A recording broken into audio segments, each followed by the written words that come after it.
지금 끄고 켰는데? 지금 켰어요.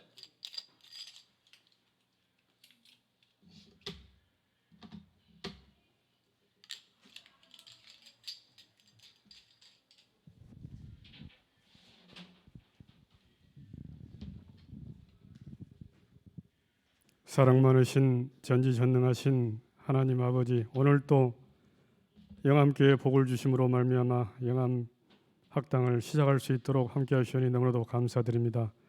아버지 하나님, 전능하신 아버지께서 오늘 이 자리에 함께 하신 모든 분들에게 복을 주셔서 아버지의 모든 진리의 말씀으로 승리할 수 있는 복을 일생 동안에 받게 하여 주시옵소서.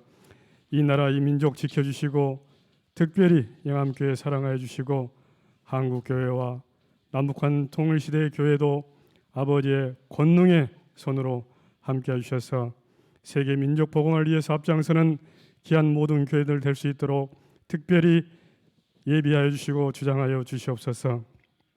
아버지 하나님, 오늘 이 시간까지 수고를 아끼지 않으시는 우리 최승일 목사님에게 일생 동안에 영육간의 강건함의 복을 허락해 주시고 아버지의 영광의 모든 능력을 나타낼 수 있는 귀한 종으로 특별히 사용하여 주시옵기를 간절히 바라옵고나옵나이다.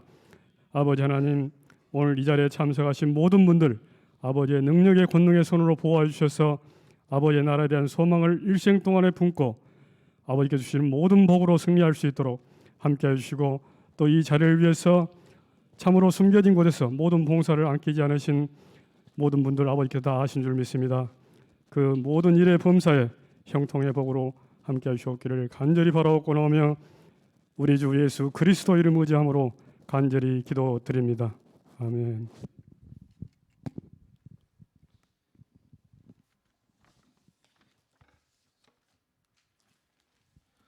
네, 감사합니다. 오늘 마지막 시간입니다. 네, 우리 뒤에 문을 좀 닫아주시고요. 네, 오늘 저희가 이제 그 사도행전 공부를 하면서 특별히 이제 뭐 지난주도 그렇고 그 전주도 그렇고 이제 바울의 전도 여행을 지금 공부를 하고 있습니다. 특별히 이제 오늘 본문에서는 바울이 예루살렘에서 체포를 당하고 이제 로마로 가게 되는, 어떻게 보면 사도행전에 있어서의 바울의 행적의 마지막 부분, 오늘 마지막 영암학당 강의, 다시 쓰는 성도행전 강의이기도 한데 그런 이제 의미가 있습니다. 그래서 한번 좀 보겠고요. 말씀드린 것처럼 다시 쓰는 성도행전, 성경 공부와 성경 읽기와 성경 쓰기 필사까지 저희들이 이번 영암학당 봄학기를 통해서 이렇게 숙제를 내드리고 또 이제 과제를 우리가 했는데요. 뭐 오늘까지 다 하신 분들은 뭐 제출을 하셔도 좋고요. 그리고 혹시 아직 못 하신 분들은 뭐 시간이 많이 있죠. 그래서 근데 이제 그냥 미루다 보면은 이제 못 합니다. 그래서 딱 시간을 정해 놓으시고 너도 이번 달까지, 이번 달은 며칠 안 남았네요. 5월 달까지는 한번 도전해 보시고 다 하시면 좋겠습니다. 그리고 제가 요거 책자가 하나가 있더라고요. 그래서 백순성 호사님 하나 드릴게요. 네, 책이 있습니다. 네, 그래서 하나 드리도록 하겠고요. 오늘은 이제 사도행전 마지막 부분입니다. 마지막 부분이고요. 이제 지난주에 이제 공부했던 거 6주차 한번 우리가 기억을 좀 떠올려 보겠습니다. 바울이 2차와 3차 전도 여행을 갔죠. 그래서 2차 전도 여행 가운데 뭐 중요한 사건들이 많이 나오는데 바울의 전도 여행의 경로를 바꿀 수밖에 없었던 사건이 등장합니다. 그렇죠? 참 아이러니하게도 성령이 아시아에서 복음을 전하는 것을 막으십니다. 그렇죠? 어찌됐든 복음 전하면 되는 거 아니냐? 그렇지 않다라는 거예요. 하나님께서 바울의 전도 여행의 방향을 바꾸십니다. 그 방법이 뭐예요? 마게도냐인 환상을 바울이 드로아에서 보게 되죠. 건너와서 우리를 도우라. 그 얘기 뭐예요? 빨리 와서 복음을 전해라. 죄와 사망 가운데 살아가고 있는 그 영혼들에게 복음을 전해라. 그들을 건져내어 구원하라라는 그 하나님의 분명한 사인을 바울이 보게 되고 이제 성령의 그 강권적인 이끄심으로 말미암아 바울이 순종함으로 이제 유럽 땅으로 가게 됩니다. 마게도냐 첫 성인 빌립보 성을 가게 되죠. 그리고 빌립보, 데살로니가, 베레아에서 이제 바울이 사역을 합니다. 빌립보에서 여종 루디아를 만나고 감옥에 갇히죠. 옥문이 열립니다. 그래서 그 감옥을 지키던 간수와 간수의 집에 바울이 복음을 전합니다. 그들이 구원받게 되는 역사가 빌립보에서 일어납니다. 데살로니가에서는 분명 바울이 그 복음을 전한 곳에 두 부류의 사람들이 있었다고 제가 말씀을 드렸어요. 복음을 받아들이는 사람도 있었고 그렇지 않은 사람들도 있었다. 그런데 그렇지 않은 사람들 중에 대부분은 어떤 사람들이었는가? 안타깝게도 동족인 유대인들이었어요. 바울을 시기하고 또 위협하고 핍박을 했다라는 것이죠. 데살로니가에서도 그랬고 베레아에서도 바울이 복음을 전했는데 그 사람들이 베레아까지 쫓아와서 그런 이제 일들을 했다라는 것이죠. 특별히 이제 베레아에서는 어떤 사람들을 바울이 만나게 됐는가? 하나님의 말씀을 깊이 상고하는 사람들을 바울이 만나게 되었다라는 것입니다. 그리고 이제 아덴과 고린도 지역에서 사역을 했고 아덴은 우리가 알고 있는 아테네죠. 거기서 헬라 철학자들과 바울이 논쟁을 하고 그리고 아레오바고라고 하는 그 소위 말하면 연설을 하는 그 장소에서 하나님을 모르는 이방인들에게 바울이 아레오바고 설교를 하죠. 고린도 지역은 상업적으로 아주 부유했던 곳입니다. 그리고 세속적이고 음란한 문화가 가득한 곳이 고린도였다라는 것이죠. 거기서 바울이 브리스길라 아굴라 부부를 만납니다. 고린도에서도 복음에 대한 거센 반발을 바울이 경험하게 되는데 어떻게 보면 바울의 심정에서 봤을 때 이거 내가 이렇게 계속 그리스도의 복음을 전해야 하는가 낙심이 되고 절망이 될 수도 있었을 것입니다. 그때마다 하나님께서 어떻게 하시는가? 성령을 통해서 바울을 위로하시고 격려하시고 다시 일으켜 세워주신다라는 겁니다. 여러분 바울은 엄밀히 말하면 영웅이 아니에요. 우리는 자꾸 영웅을 기대하는데 우리와 똑같은 사람입니다. 연약함이 있고 낙심이 있고 절망스러운 데가 있고 마찬가지라는 것이죠. 그때마다 하나님께서 믿음을 주시고 성령 충만하게 하시고 성령으로 위로하시고 격려하셔서 바울이 사역을 계속해서 끝까지 감당하게 하신다는 것이죠. 2차 전도여행을 이렇게 마치고 이제 3차 전도여행을 시작하게 되는데 그때 어떤 사람을 만나는가? 또 다른 동역자인 아볼로, 알렉산드리아 출신의 성경교사인 아볼로를 만납니다. 그리고 그 아볼로가 요한의 세례만 알았었는데 누구를 통해서? 브리스길라와 아굴라를 통해서 예수 그리스도 안에 있는 성령의 세례와 그 복음을 전해 듣고 이제는 능력 있게 고린도 교회에서 복음을 전하는, 그러니까 바울이 고린도 교회에 복음의 씨앗을 뿌렸다면 아볼로를 통해서 자라게 하는 그런 역할들, 이어서 바울의 사역을 이어갔던 중요한 역할을 아볼로가 했다는 것이죠. 그리고 3차 전도여행에서 중요한 지역은 바로 에베소입니다. 에베소. 바울이 여러 지역을 돌아다니면서 소위 말하면 순회 목회를 했는데 그 중에서 그나마 제일 오래 머물렀던 곳이 에베소였어요. 2년 3개월. 그렇죠? 두란노 서원에서도 말씀을 강론하고 회당에서도 복음을 전하고.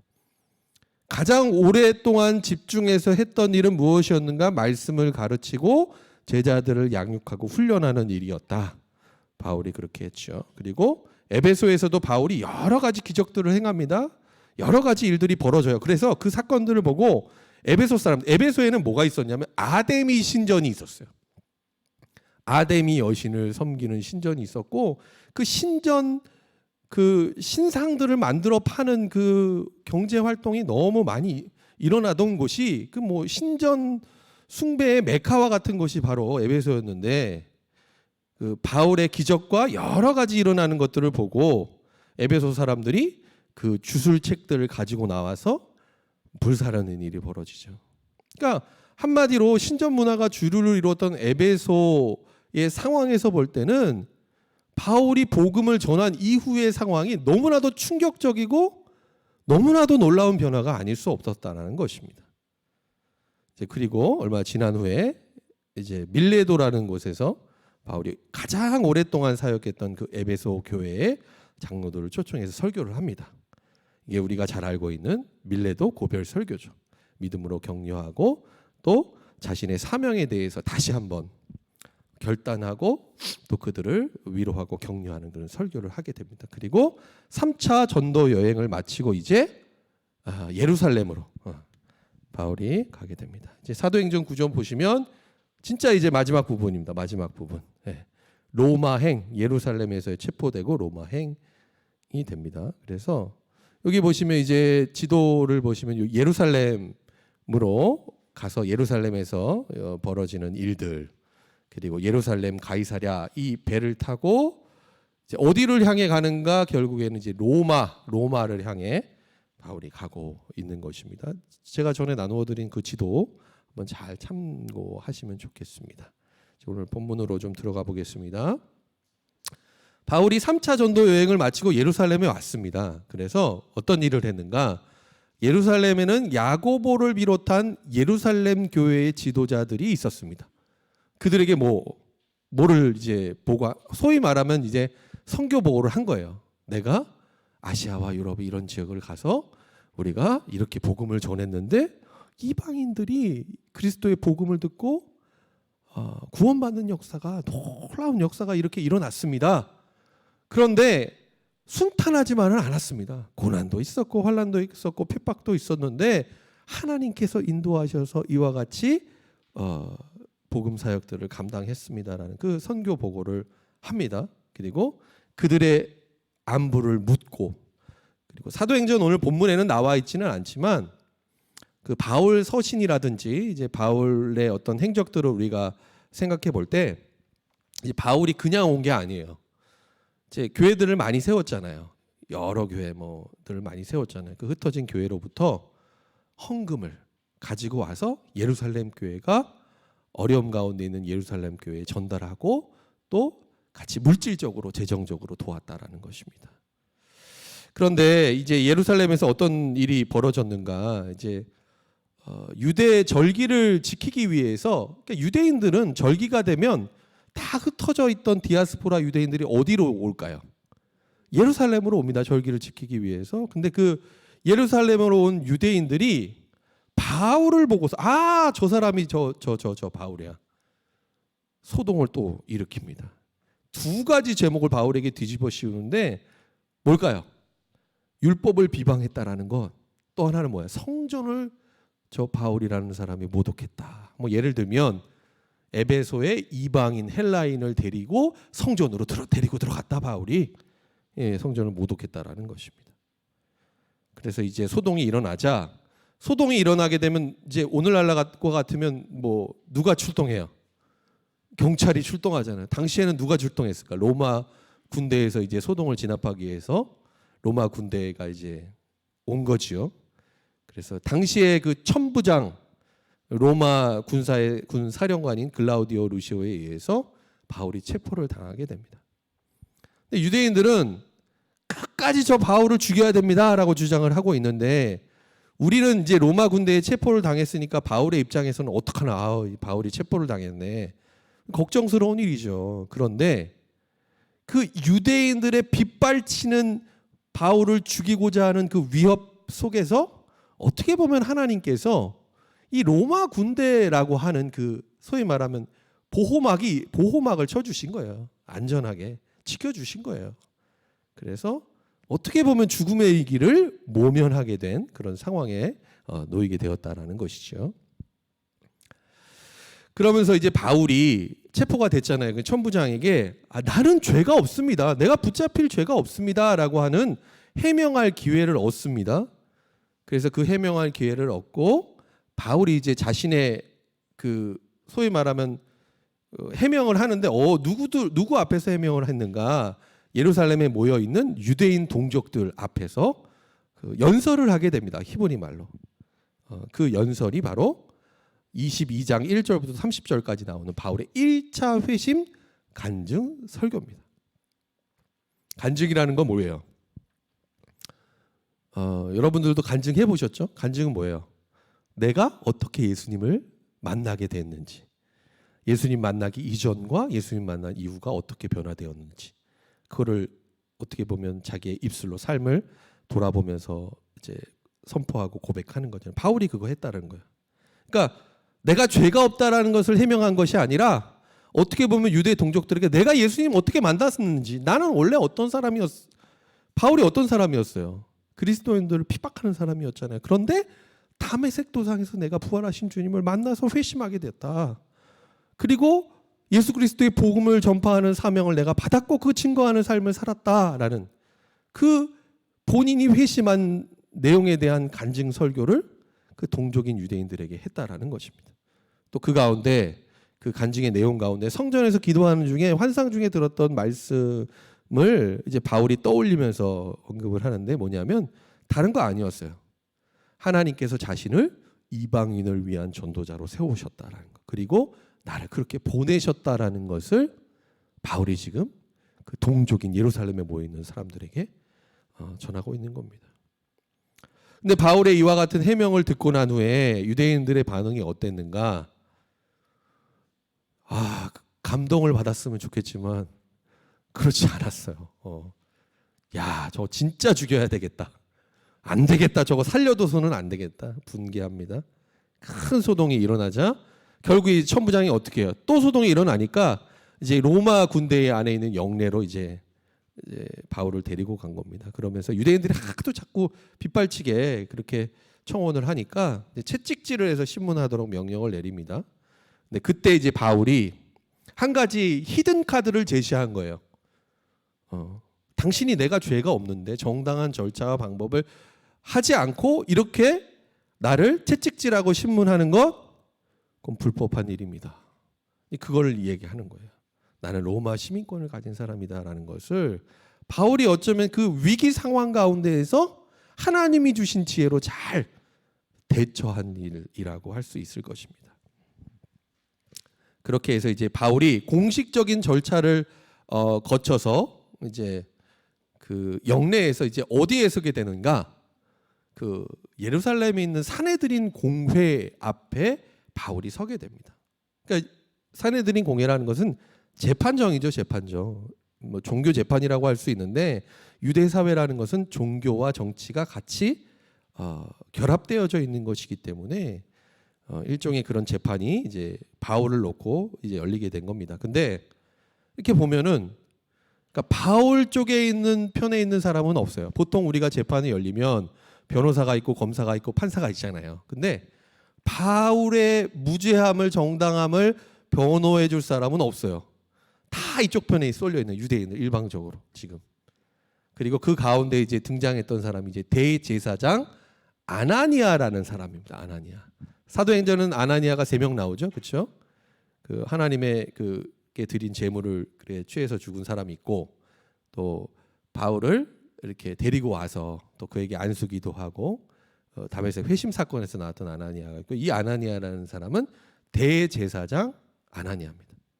근데 이 사람에 대해서 설명하기를 그러니까 대제사장이었잖아요. 근데 이 이스라엘 백성들의 재물을 부정한 방법으로 탈취했어요. 그리고 그거를 어떤 일을 했냐면 오늘날 정치인들과 비슷해요. 로마의 정치인들에게 소위 말하면 검은 돈으로 뒷돈으로 이렇게 상납을 한 사람이었습니다. 그래서 자신의 지위를 끝까지 지키는데 아주 능숙했던 소위 말하면 우리가 속된 말로 이야기하면 닳고 다른 사람이 바로 이 대제사장 아나니아였다라는 거예요. 사도행전 23장에 보면 바울이 그 대제사장 아나니아와 논쟁하는 장면이 나오는데 바울이 뭐라고 했냐면 회칠한 담과 같다라고 표현했는데 딱 그 표현이 맞는 사람이에요. 겉으로는 나는 대제사장입니다라고 이제 거룩하고 위험 있는 모습을 띠고 있었지만 그 뒤로는 종교적인 위선이 가득한 사람이 바로 그 사람이었다라는 것이죠. 바울이 그와도 이제 논쟁을 하고 또 어떤 부류의 사람들과 논쟁을 했는가? 사두개인들과 바리새인들과 논쟁을 합니다.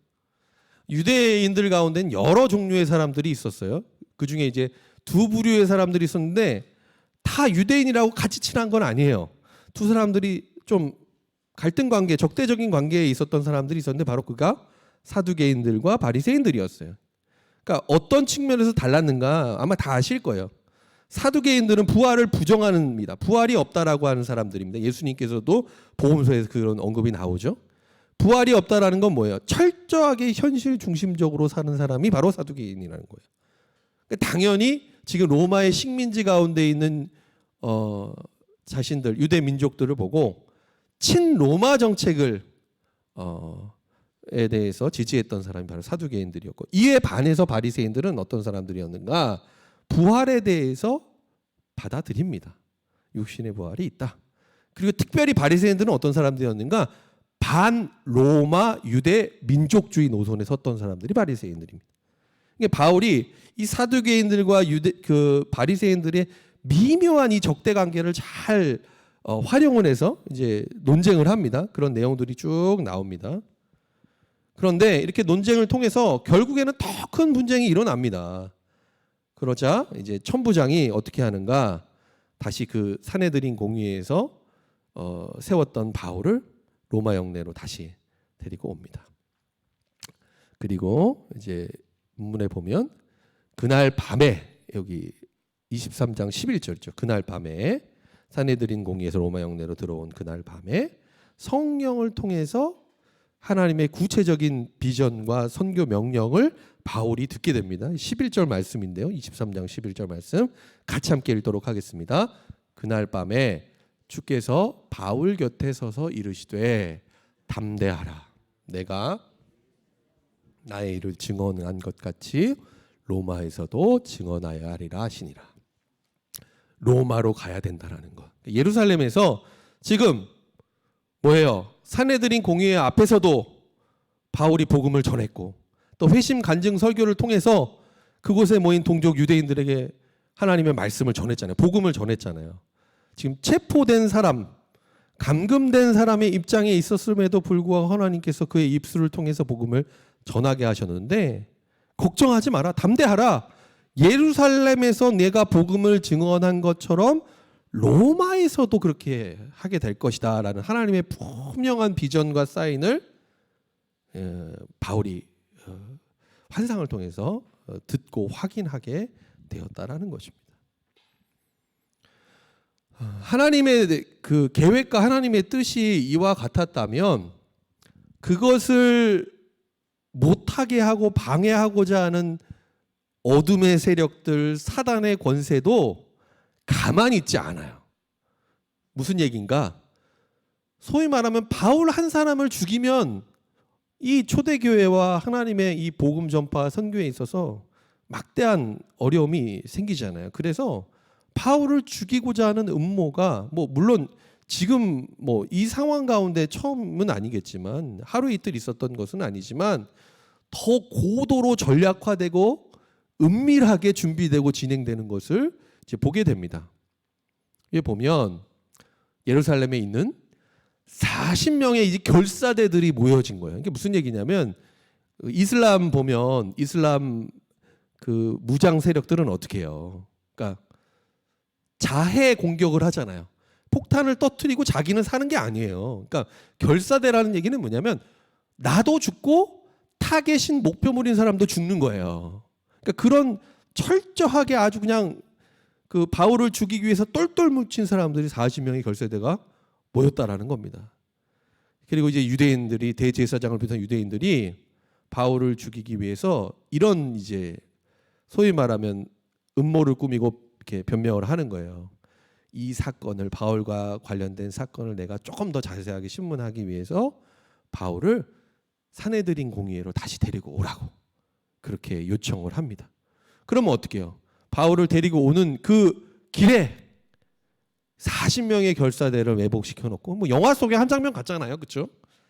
바울을 정말 쥐도 새도 모르게 죽여 없애버리고자 하는 그런 음모를 꾸미게 됩니다. 근데 그 음모의 전말을 누가 알게 됐는가? 바울의 생질 조카가 알게 됩니다. 그래서 이 사실을 바울에게도 알리고 또 천부장에게도 또 하나 알려지게 됩니다.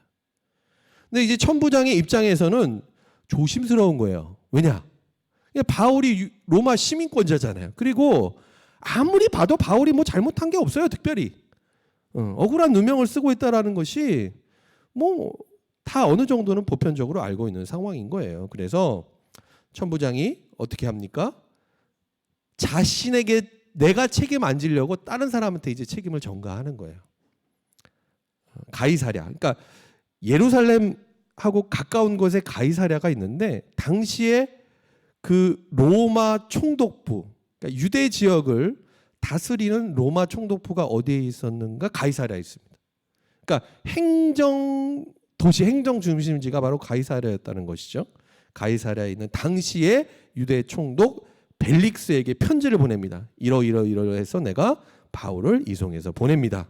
함부로 죽일 수 없었기 때문에 고발을 했는데 그냥 고발했다고 그냥 내버려 둘 수는 없으니까, 그런데 함부로 죽이거나 이 사람을 붙잡아 놓을 사유를 찾지 못했기 때문에 지금 가이사랴에 있는 총독에게로 바울을 보낸다, 이렇게 편지를 보내고 실제로 이제 가이사랴로 바울이 보내지게 됩니다. 이제 거기서 총독 그 벨릭스를 만나게 되는데, 다음 페이지죠. 바울을 이제 총독 앞에서 그 대제사장 아나니아, 이번에는 이제 변호사도 데리고 대동을 합니다. 더둘로를 데리고 가서 총독 앞에서 고발을 합니다. 그리고 이 총독에게 아첨의 말을 하죠. 비비는 말, 아첨의 말을 하면서 바울을 어떠한 사람이다라고 지칭을 하느냐? 전염병과 같은 자다. 근데 뭐 틀린 말은 아니에요. 복음이라는 것이 어떻게 보면 이들에게 있어서는 전염병과 같이 막으려고 해도 계속 확산되거나 그 모습이 어떻게 보면 비유적인 표현이 맞는 것이에요. 바울을 그렇게 지칭하면서 다음과 같은 이유로 고발을 합니다.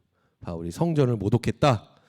그리고 천하에 흩어진 유대인들을 소욕해 하는 장본인이 바로 저 바울이다. 바울은 나사렛 이단의 우두머리다. 그러니까 당시에 예수 그리스도를 믿는 그리스도인들에 대해서 유대인들이 어떻게 생각했느냐가 나와 있는 거예요. 그리스도인들을 나사렛 이단 종파라고 생각했다는 거예요. 그 중에 우두머리다. 그게 바울이다. 결국에는 뭐냐면 왜 바울을 죽여야 되는가? 이 로마 제국을 위협할 존재다라고 바울을 부각시켜서 그를 죽이고자 했다라는 것입니다. 바울도 이에 대해서 해명을 합니다. 그 내용이 24장 10절에서 20절 나오는데 여러 가지 내용이 쭉 말씀 가운데 나옵니다. 자신의 죄를 증명할 목격자가 없다라는 건, 나는 하나님을 섬기고 율법과 선지자들의 길을 믿는다. 그리고 의인과 악인의 부활이 있다라는 것, 하나님의 사람에 대해서 내가 양심에 거리끼는 일이 없다라는 것을 밝힙니다. 그리고 예루살렘의 동족들을 구제했고 또 제물을 드렸고 결례를 행했다라는 것들을 바울이 이제 조목조목 밝힙니다. 그러니까 결론적으로 봤을 때 뭐냐면 이와 같은 재판과 송사를 당할 이유가 바울에게는 없다라는 것을 바울이 지금 밝히고 있는 겁니다. 단지 내가 전한 건 뭐냐? 예수 그리스도의 부활, 그 복음을 전한 것이고 그 믿은 것 때문에 내가 신문을 받는다라고 한다면 이거는 무슨 로마 제국을 위협하거나 무너뜨릴 일이 아니라 종교적으로 봤을 때 유대인들과 반대적인 위치에, 그들이 적대하는 위치에 있었기 때문에 내가 이렇게 붙잡혀 온 것입니다. 이것을 얘기하고 있는 것입니다. 그리고 거기서 총독인 벨릭스에게 복음을 바울이 전합니다. 근데 이 총독 벨릭스가 눈치를 보는 거예요. 이 사람도 어떻게 보면 소위 말하면 정치인이에요. 유대인들의 저 바울을 죽이려고 하는 살기에 등등한 그 유대인들의 눈치를 보고 또 이제 바울을 이렇게 잘 구금하고 넘기면서 뒤로 이제 그들을 통해서 얻게 되는 경제적인 이득, 그 돈 때문에 바울을 이제 계속 잡아두게 되죠. 그리고 이제 그 판결을 지연합니다. 마찬가지예요. 총독인 벨릭스도 바울에게서 복음을 들었지만 회개하고 복음을 받아들이지 않았다라는 것입니다. 자신에게 피해가 가지 않도록 계속 이제 지연을 하는 모습을 보이게 됩니다. 그러면서 이제 총독이라는 것이 그 주둔하고 있는 기간이 이제 일정 기간이 지나면 이제 바뀌게 되잖아요. 그래서 벨릭스 총독에서 베스도 총독으로 이제 총독이 바뀌게 됩니다. 새로 총독이 부임을 하니까 이 부임 행사 같은 것을 하게 되잖아요. 그래서 예루살렘으로 가서 유대인들 가운데 고위층들을 이제 베스도 새로 부임한 총독이 만나게 됩니다. 그런데 그 자리에서 이제 유대인들이 또 이제 총독이 바뀌니까 가이사랴에 지금 구금되어 있는 바울, 예루살렘에 다시 좀 이 사람 데리고 와서 우리가 재판할 수 있도록 좀 허락해 주십시오라고 하는 청원을 받습니다.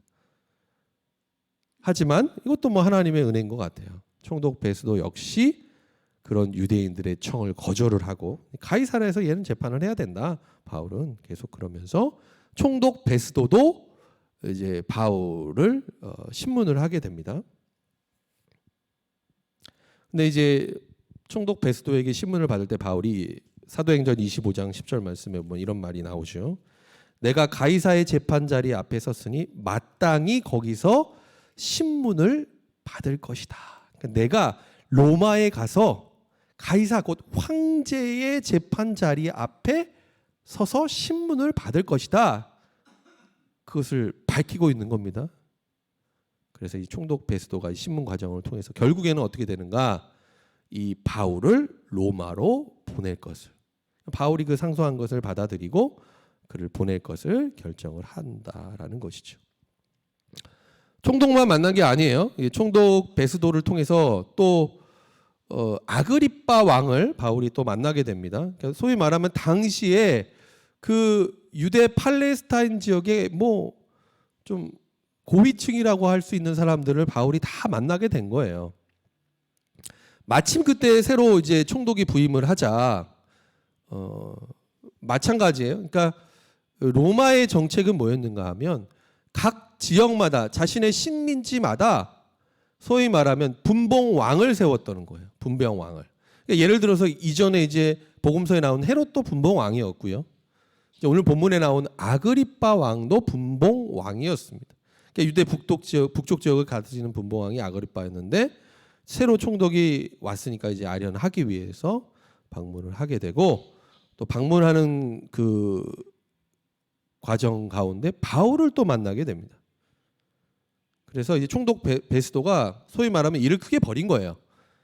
바울을 이제 로마로 보내야 되는데 확실한 명분이 필요했다는 거예요. 그리고 가이사에게 상소할 그 근거를 좀 더 분명하게 찾고자 당시에 소위 말하면 고위층이라고 할 수 있는 뭐 아그리빠 왕, 천부장 또 가이사라에 있는 많은 고위층들을 초청을 해서 지금 바울을 앉혀놓고 바울에 대한 청문회를 연 거예요. 총독 베스도가 그런 일을 한 겁니다. 그런데 공교롭게도 그 자리에서 바울이 또 해명할 기회를 얻는데 그게 바울의 2차 회심 간증 설교입니다. 2차 회심 간증 설교. 그게 이제 나오죠. 26장 1절에서 23절까지 나오는데 바울의 회심 사건은 사도행전에 3번 나옵니다. 사도행전 9장, 그다음에 사도행전 22장, 그다음에 사도행전 26장 이렇게 마지막으로 나오는데요. 그 회심 설교의 대상은 누구였는가? 유대인들이 아니었어요. 총독 베스도, 아그리빠 왕, 천부장, 또 고위층 인사들 앞에서 바울이 또 자신이 어떻게 예수님을 만났는지 회심 사건에 대해서 간증하는 그 설교를 하게 됩니다. 그리고 죽음의 위협과 핍박 속에서도 그리스도의 복음을 유대인들에게 그리고 이방인들에게 전했다라는 것을 바울이 말하고 있습니다. 바울의 이 회심 간증 설교를 듣고 복음을 듣고 이 아그리빠 왕 총독 베스도는 어떤 반응을 보였는가? 먼저는 총독 베스도의 반응이 나와 있습니다. 26장 24절에 이렇게 나와 있는데요. 같이 한번 읽어볼까요? 바울이 이같이 변명하매 베스도가 크게 소리내어 이르되 바울아 내가 미쳤도다. 내 많은 학문이 너를 미치게 한다. 이게 무슨? 그러니까 복음을 들었을 때 일반적인 세상 사람들의 반응이 이와 같았다라는 거예요. 그러니까 한마디로 본다면 내가 로마 시민권자이고 아쉬울 게 없는 사람인데 왜 이런 일을 하느냐 너 좀 이상하게 된 거 아니냐 지금 얘기하는 거예요. 로마 제국의 권력자의 눈에서 봤을 때 바울이 전하는 그 복음이라는 것은 참 미련한 것으로 여겨졌다라는 거예요. 그리고 그 복음을 전하는 바울까지도 야 저거 정신 나간 사람 너가 미쳤냐 지금 그렇게 얘기하고 있는 거예요. 총독 베스도가. 그러나 바울은 여기서 멈추지 않습니다. 그러니까 어떻게 보면 만나는 모든 사람들에게 복음을 전한 거예요. 분봉왕인 아그리빠 왕에게도 바울이 이제 복음을 전하죠. 그리고 이제 그 바울이 전한 복음을 듣고 난 아그리빠 왕의 반응이 어떠했는가? 28절 29절에 이렇게 나와 있습니다. 같이 한번 읽어볼까요? 아그리빠가 바울에게 이르되 내가 적은 말로 나를 권하여 그리스도인이 되게 하려는도다. 나에게 복음을 전해서 나까지도 그리스도인을 만들려고 하느냐? 그 얘기하는 거예요. 어떻게 보면 거절하는 거죠. 복음에 대해서 난 그리스도인 되지 않을 거다. 거절을 하는 거죠. 이런 그 아그리파 왕에게 바울이 어찌 보면은 이 본심을 드러내는 거예요. 한번 같이 읽어볼까요? 바울이 이르되 말이 적으나 많으나 아그리파 왕 당신뿐만 아니라 오늘 내 말을 듣는 모든 사람도 다 이렇게 결박된 것 외에는 나와 같이 되기를 하나님께 원하나이다. 그러니까 자신이 지금 감옥에 갇힌 결박된 거 그거 외에는 여러분들 모두가 나와 같이 예수 그리스도를 믿고 영접한 그리스도인 되기를 원합니다. 이방인이든 헬라인이든 왕이든 종이든 뭐 아무 상관없이 그래서 내가 복음을 전합니다. 그러니까 바울이 전했던 거는 바울이 의도적인 목적을 가지고 왕이나 총독이나 뭐 천부장이나 백부장을 찾아가서 한 게 아니야. 하나님께서 바울을 보내셔서 그들에게 복음을 전하게 하신 거고 바울은 때를 얻든지 못 얻든지 어떠한 상황 가운데인지 복음을 전했다는 거예요. 바울의 본심이 이러했다는 거예요. 당신뿐만 아니라 내가 말을 많이 하나 적게 하나 내가 전한 이 복음을 듣는 사람이 나처럼 예수님 믿게 되기를 원합니다. 그냥 간절히 원합니다. 이 바울의 심정을 우리가 좀 이해해야 돼요. 그러니까 우리가 전도를 할 때도 마찬가지죠. 복음을 전할 때도. 이 마음이 우리에게 있어야 되는 거예요. 나도 신앙생활하는 게 별로 재미가 없어. 별로 좋지 않아. 그리고 뭐 그냥 뭐 그래요. 근데 어떻게 우리가 복음을 전해? 복음을 전할 때 어떻게? 제가 예수님 만나니까 너무 좋아요. 너무 행복하고 이전에는 알지 못했던 그 기쁨과 감사가 내 삶 가운데 내 마음 가운데 있습니다. 그거 전하는 게 여러분 복음을 전하는 게 바울이 여러분 지금 한번 생각해 보세요. 복음을 전하는 대상이 누구예요? 왕이잖아요. 총독이잖아요. 바울이 지금 뭐예요? 죄수예요. 감옥에 갇혀 있어요. 말이 되는 일입니까? 이거 그렇잖아요. 그러니까 바울도 아는 거예요, 그거를. 그러니까 뭐라고 얘기해요? 지금 똑같이 되기 원한다면 이게 무슨 얘기야? 이렇게 되죠. 너 나처럼 죄수가 되라는 얘기냐? 이 얘기잖아요. 그러니까 내가 지금 죄수로 갇힌 거 외에는 나처럼 예수님 당신도 믿고 영생과 구원의 기쁨을 누리기를 원합니다. 그거 지금 말하는 거예요. 여러분 놀랍지 않습니까? 이 마음이 우리에게는 있어야 된다는 겁니다. 모르겠어요. 그거를 뭐 잘 이해를 했는지 받아들였는지는 모르겠지만 최종적인 판결이 어떻게 됩니까? 더 이상 이 청문회에 모인 사람들이 바울에 대한 제목을 찾지 못해요. 그래서 결과적으로 무죄를 선언합니다. 그런데 바울이 지금 내가 가이사에게 그러니까 로마 황제에게 로마에 가서 재판정에 서야 하리라 상소를 한 거예요. 어쩔 수 없이 이제 바울을 로마에 보내게 되는 것이죠. 이 사람들이. 근데 뭐냐면 이거는 그들이 결정하고 그들이 판단하고 선택한 것 같지만 그 배후에 누가 있냐? 하나님의 섭리와 계획하심이 있었다는 거. 바울에게 알려주셨잖아요. 내가 로마에 가서도 예루살렘에서 복음 전한 것처럼 로마에 가서도 복음 전해야 하리라. 하나님의 계획이 이루어지는 거예요. 그러니까 이 사람들을 통해서. 그러니까 세상은 마치 뭐 이 위정자들이나 세상 주관자들이 좌지우지하는 것 같지만 그 배후에는 하나님이 계신다. 하나님이 계신다. 그거 믿는 사람들이 우리 그리스도인이라는 겁니다. 하나님의 놀라운 계획과 섭리는 뭐냐면 바울이 체포되고 신문을 받는 이 과정 가운데 총독을 비롯한 당시의 수많은 권력자들 이 사람들에게도 바울이 복음을 전할 기회를 하나님이 허락하셨다는 거예요. 복음을 받아들이느냐 거부하느냐 그 사람의 선택인지 모르겠지만 그 사람들에게도 똑같이 바울이 복음을 전하도록 하나님께서 바울의 걸음을 인도하셨다라는 거예요. 그러면서 이제 결국에는 어떻게 되느냐? 로마에까지 가게 되는 거예요. 그러니까 바울이 내가 로마로 가고 싶습니다. 제가 큰 물에서 한번 놀고 싶습니다. 로마 가서 한번 제국을 한번 뒤집어 엎어보겠습니다. 그런 목적이 있어서 간 게 아니라는 거예요. 그런 목적이 있으면 개선 장군처럼 군대 이끌고 가서 다 해쳐 버려야 되잖아요. 무슨 나폴레옹이 정복하는 것처럼. 그게 아니잖아요. 지금 너무나도 뭐 자신의 힘으로는 아무것도 할 수 없는 그 죄수의 모습으로 지금 배에 타고 지금 로마로 끌려가고 있는 거예요. 근데 그 끌려가는 바울을 통해서 하나님께서 로마에서도 또 복음을 전하게 하셨다는 것이죠. 그래서 결국에는 이렇게 해서 바울이 가이사 로마의 황제에게 재판을 받기 위해서 로마로 배에 올라 압송당하게 됩니다. 바울이 처음 탔던 배는 무역선이었어요. 무역선. 오늘날처럼 뭐 이렇게 교통이 발달한 게 아니잖아요. 그리고 가다 보면 뭐 그래요. 우리나라의 예전에 이제 그 구한 말 그때 복음을 전하기 위해서 왔었던 그 선교사들도 마찬가지. 몇 달이 걸려서 배를 타고 오고 오는 중에 또 배가 파손돼서 죽은 사람들도 많고 우리가 잘 알고 있는 아펜세일러 선교사도 배에서 그렇잖아요. 그런 순교를 했고 이제 당시도 마찬가지입니다. 당시는 뭐 더 했다는 것이죠. 그래서 그 배를 타고 이제 로마를 향해 가게 됩니다. 그래서 이 배가 지중해를 향해서 이제 지중해를 지나면서 항해를 하게 되는데 우리가 잘 알고 있는 것처럼 그레데 해변에서 유라굴로라고 하는 큰 광풍을 만나게 됩니다. 이 승선한 사람들이 모두 다 죽게 될 위기에 처하게 된 것이죠. 그런데 바울이 그들을 향해서 뭐라고 얘기하는가?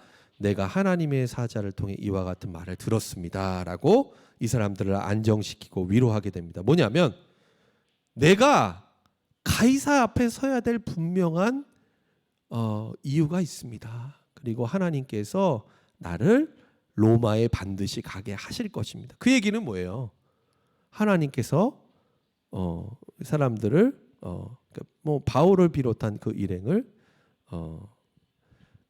살게 하신다라는 것을 이제 얘기하는 것이죠. 그러니까 두려워하지 말고 안심하라라고 바울이 배에 탄 사람들에게 위로의 말을 합니다.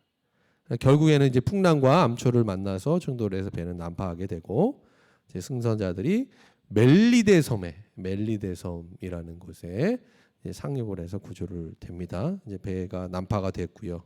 또 그 섬의 원주민들을 만나게 됐는데 뭐 그 섬에서 주민들의 환대를 받고 또 바울이 그곳에서도 그 멜리데 섬의 이제 부족의 지도자였던 보블리오의 부친을 고치는 치유의 기적을 또 그 섬에서 행하게 됩니다. 열병과 이질에 걸려서 누워 있는 부친에게 기도하고 안수했을 때 병 고침을 받고 또 그를 비롯한 많은 사람들이 바울이 행한 기적을 통해서 고침을 받게 됩니다. 그리고 이제 멜리다 섬에서 한 3개월 정도를 머무르고 난 다음에 바울의 일행이 알렉산드리아 배의 이름이에요. 이미 배가 파손됐잖아요. 그렇죠? 처음 출발했을 때 아드라누테노 배는 이제 파손이 되었고 알렉산드리아 배를 타고 다시 로마로 가게 됩니다. 로마에 도착을 하자 바울 선생님이 오셨다. 그래서 바울을 맞이하러 로마에 있는 그리스도인들이 맞이하게 됩니다. 그리고 바울이 로마에 가서 먼저는 그러니까 바울의 마음은 그랬을 거예요. 하나님이 나를 이방인의 전도자로 세우셨지만 동족들을 향한 마음이 바울에게 그러면 없었는가? 그렇지 않았다는 거예요. 바울은 항상 어느 지역에 간들 유대인들이 모인 유대인 회당에서 복음을 전했다라는 것이죠. 로마에서도 마찬가지예요. 유대인들에게 복음을 전합니다. 자신이 어떻게 해서 바로 여기 로마에 오게 되었는지 가이사에게 상소한 이유로 이 로마에 오게 되었는지 이 모든 과정들을 그들에게 말하고 또 그리스도의 복음을 그들에게 전합니다. 로마에서도 마찬가지 일이 벌어져요. 복음을 믿고 받아들이는 사람이 있었지만 그렇지 않은 사람들이 있었다라는 거예요. 그래서 바울이 그리스도의 복음을 믿지 않고 받아들이지 않는 자들에게 어떠한 말씀을 인용해서 전하고 있는가? 구약의 이사야 6장 9절에 10절의 말씀을 그러니까 그들을 향해서 그 예언이 이와 같이 이루어졌다라는 것을 바울이 지금 말하고 있는 거예요. 잘 한번 우리가 살펴볼 필요가 있는데 28장 26절, 27절, 28절 같이 한번 읽어보도록 하겠습니다. 시작. 일러스되 이 백성에게 가서 말하기를 너희가 듣기는 들어도 도무지 깨닫지 못하며 보기는 보아도 도무지 알지 못하는도다. 이 백성들의 마음이 우둔하여져서 그 귀로는 둔하게 듣고 그 눈은 감았으니 이는 눈으로 보고 귀로 듣고 마음으로 깨달아 돌아오면 내가 고쳐줄까 함이라 하였으니 그런즉 하나님의 이 구원이 이방인에게로 보내어진 줄 알라 그들은 그것을 들으리라 하더라. 참 안타까운 바울의 심정이라는 거죠. 마음이 우둔해서 복음을 듣고도 보고도 깨닫고 돌아오지 않는다라는 거. 결국에는 어떻게 하나님의 구원이 복음을 거부하는 유대인들이 아니라 그것을 듣고 믿음으로 받아들이는 이방인들에게로 향했다라는 것. 바울이 그걸 전하고 있습니다. 그리고 마지막 30절과 31절 말씀은 바울이 2년 동안 로마에서 어떻게 지냈는지에 대해서 이제 마지막 절이죠. 사도행전 마지막 절에 이렇게 설명을 하고 있습니다. 같이 한번 읽어볼까요? 바울이 온 이태를 2년 동안 자기 셋집에 머물면서 자기에게 오는 사람을 다 영접하고 하나님의 나라를 전파하며 주 예수 그리스도에 관한 모든 것을 담대하게 거침없이 가르치더라. 찾아오는 사람들에게 하나님 나라 그리스도의 복음을 바울이 전했다라는 것이죠. 그리고 이제 사도행전에 기록되어진 이야기, 기록되어진 스토리는 사도행전 28장 31절에서 끝납니다. 그런데 사도행전의 역사, 복음의 역사는 사도행전 28장 31절에서 끝나지 않는다라는 거예요. 그래서 제가 이 영화막당 봄학기 이 사도행전 강의 성경 공부를 이제 처음 시작을 하면서 준비하면서 이름을 가지고 많이 고민을 했어요. 이름을 가지고 기도하는 마음으로 이게 좋겠다. 다시 쓰는 사도행전을 이렇게 정한 뭐 이름이 거창하긴 한데 별거 아닙니다. 무슨 얘기냐면 이걸 다시 다 지우고 지우개로 다 지우고 새로 쓰자. 이거 뭐 그럼 큰일 나요. 이건 뭐 이단이에요, 이단. 다른 성경을 쓰자는 얘기가 아니라 사도행전의 복음의 역사가 여기서 끝나지 않았고 그 바톤을 우리가 이어받았다는 그리고 그 중간에 얼마나 많은 수많은 그리스도인들이 있었어요. 믿음의 선조들이 있었어요. 선교사님들도 있었고 여러 보이지 않는 그 믿음의 성도들 그 가운데는 순교를 당한 사람도 있었고 고난과 핍박을 당한 사람들 그들을 통해서 우리가 복음을 전해 들었잖아요. 그렇잖아요. 그러면 이 사도행전의 역사가 다시 써 내려가야 할 사도행전의 역사가 누구를 통해서 이루어지는가? 바로 오늘 이 강의를 듣고 있는 저와 여러분을 통해서 이루어진다는 거. 제가 봤을 때는 영화막당 이 성경 공부 막 지도와 그 내용들을 이게 너무 많잖아요. 어떻게 우리가 뭐 8주 동안 하면서 28장에 있는 내용을 어떻게 다 이해하고 다 받아들이겠어요. 다른 거 다 잊어버리잖아요. 뭐 한 달, 두 달 지나면 목사님 무슨 내용을 강의를 하셨죠? 이럴 수도 있어요. 좋아요. 다 좋은데 다른 건 기억 못해도 내가 오늘 내 삶 가운데 사도행전의 역사를 다시 쓰고 있다. 그 역사의 주인공이 바로 나다. 여러분 이 한 가지 사실만 깨닫고 기억한다면 저는 더 바랄 게 없다라고 생각이 들어요. 그래서 사도행전의 역사는 여러분 완결되지 않습니다. 완결되어 있지 않다는 거. 생각해 볼 문제는 제가 말씀을 같이 이어서 드린다면 미완결, 열린 결말이에요. 그러니까 이게 뭐지 이게? 그래서 어떻게 됐다는 거야? 바울이 그래서 어떻게 해서 행복하게 살았다? 아니면 이래서 언제 죽었다? 뭐 없어. 뭐 이게 뭐지 이게?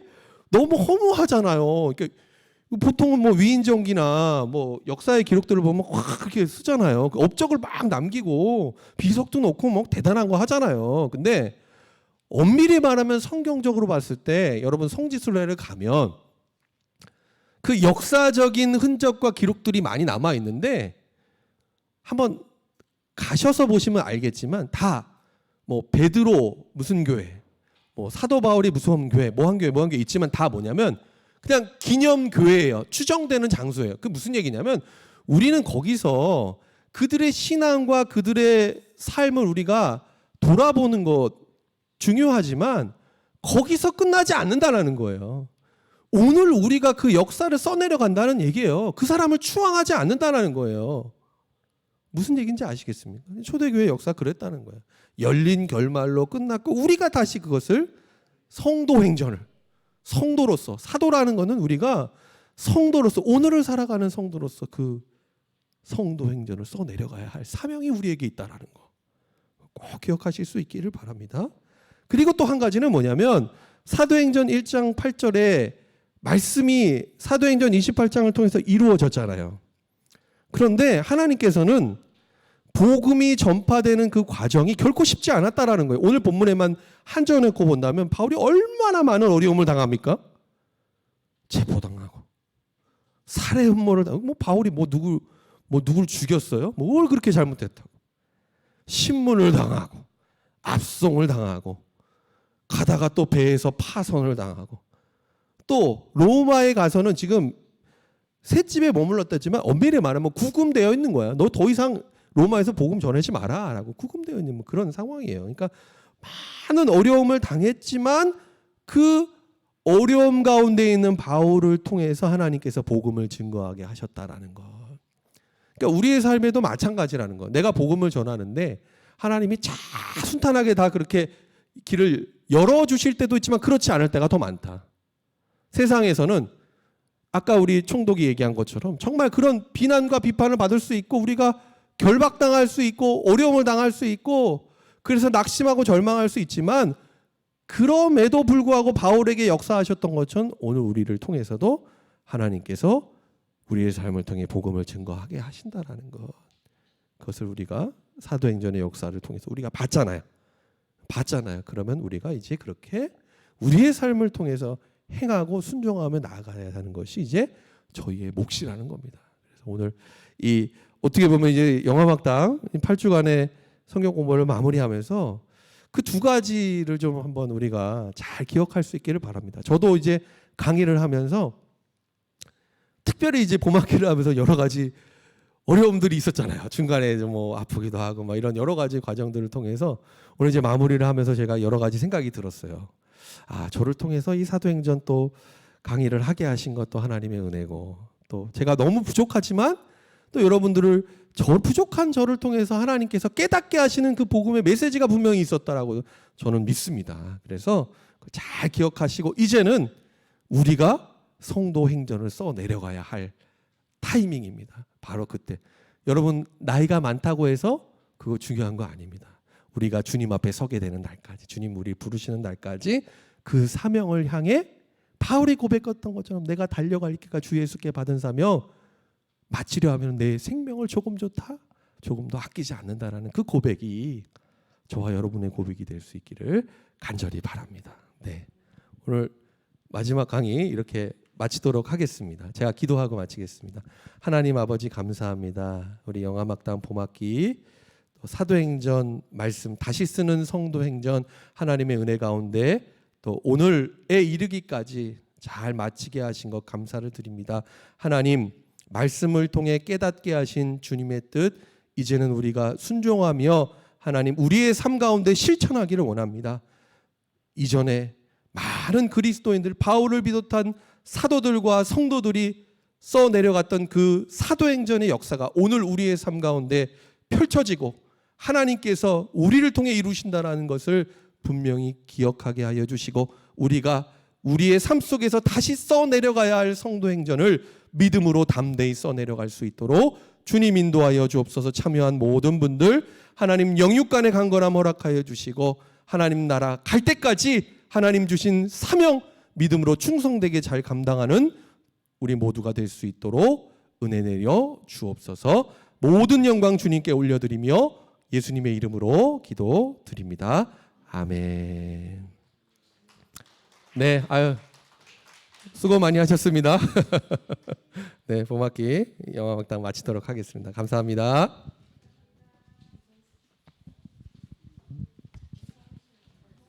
네? 네네네네.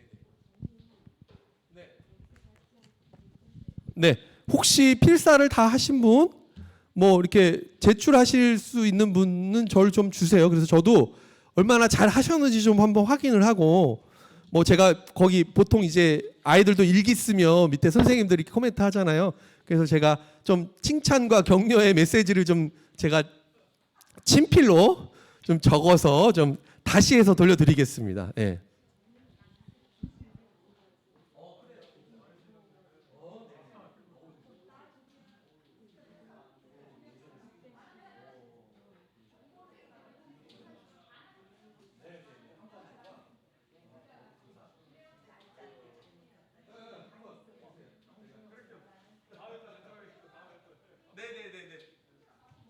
혹시 아직 못하신 분은 천천히 하셔도 괜찮을 것 같습니다. 네네, 감사합니다.